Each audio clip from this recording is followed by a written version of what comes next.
أصل شهادته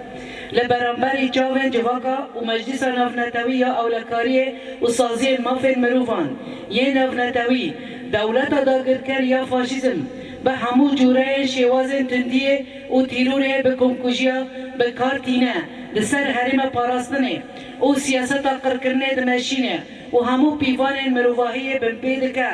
و قرکرنا گلان دکه ارمانچ جی والا کرنا حرم جگرین رسانه ین آزادی خاص و ویران کرنا خازایه در کردستان و رجالات ناوین دا بتونه کرنا گریلان شرمزار دکن بانگوازی ما جی جواکا نفنتوی و مجلس اولکاری یا نفنتوی را هیا دا کوفان ایرشان بسکنینن و کوجل شهر جزا بکن و با ارک و برپرسیابن و ریل پیشتی و شهر بکرن دا کود اولکاری و آرامی و آشتی پیک وره من المجتمع ومجلس الأمن الدوليين ومنظمات الحقوقية الدولية. الدولة المحتلة فاشية تستخدم كافة الصنوف والأساليب العنف والإرهاب المنهج بارتكابها المجازر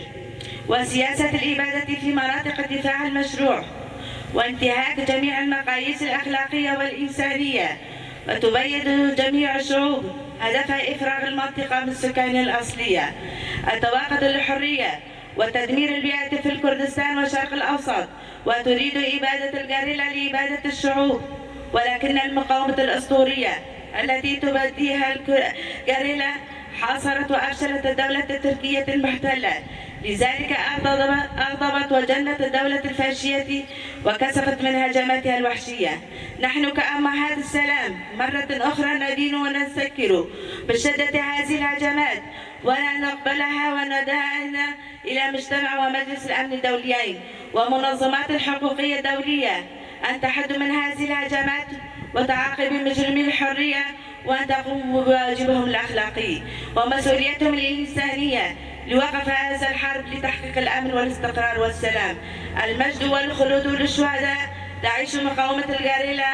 الموت للخيانة. لجنة الأمهات السلام في مجلس عوائل الشهداء في أقليم شهيد نامرن